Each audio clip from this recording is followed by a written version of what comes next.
بله سلام علیکم، بفرمایید. وصال حق بیننده گرامی، بفرمایید، صدا شما داره پخش میشه. بفرمایید.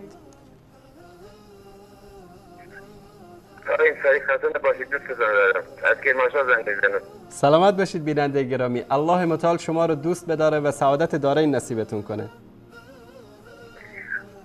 آقا این سری خود اعتذار کنیم. من از که ماشا موحد شدم آقا این سری. الله اکبر، الله اکبر، لا اله الا الله، اشهد ان محمد رسول الله. الله اکبر، الله اکبر. الله متعال شما رو حفظ بکنه و در این راه ثابت قدم بداره برادر عزیز. خیلی ممنون آقا این سری، دعا برای من بگو پیش خداوند. الله متعال حفظتون کنه برادر عزیز. من این خیلی پرون اینا اصلا خجالت نمیکشن، قرآن نگاه نمیکنن، اصلا قرآن مطالعه نمیکنن، همین طریق قضاوت میکنن.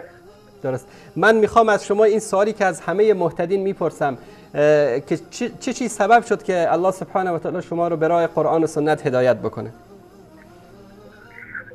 من توسط شبکه‌های شما وصال حق، شبکه کلمه، شبکه نور، الحمدلله. اینا قرآن 44 سال من الان تو این 44 سال من خدا شاهد، من تو پوست گوسفند بودم، آدم بودم تو پوست گوسفند، هیچ نمیفهمیدم.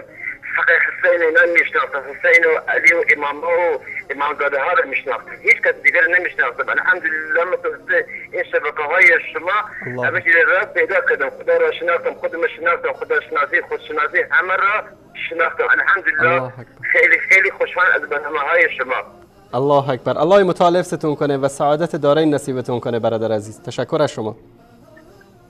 خیلی ممنون آقای انصاری جان، خیلی دوستتون دارم. سلامت باشید. الله متعال. شبکه نور، شبکه کلمه، همه تان یه راه داریم، همه یه راه داریم. اینا نمیستانن، من میگن ما با سنی ها هیچ اشکالی نداریم، ما با حنفی مذهب ها اشکالی نداریم، اشکال نداریم آقای انصاری.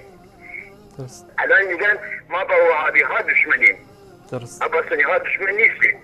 درست. اینا همش دروغه، همش تبلیغه. درست. تشکر از شما. تشکر بیننده گرامی از کرمانشاه. من فهمیدم. الحمدلله. آقای انصاری برام دعا بکنید. الله متعال حفظتون کنه. الله متعال حفظتون. خیلی خیلی ممنون از برنامه‌های خوبتون. زنده باشید. الله متعال حفظتون کنه. تشکر از شما برادر عزیز. تشکر از شما. زنده باشید. خدا نگهدار. بهتر بکنید ان شاء الله. خدا نگهدار شما.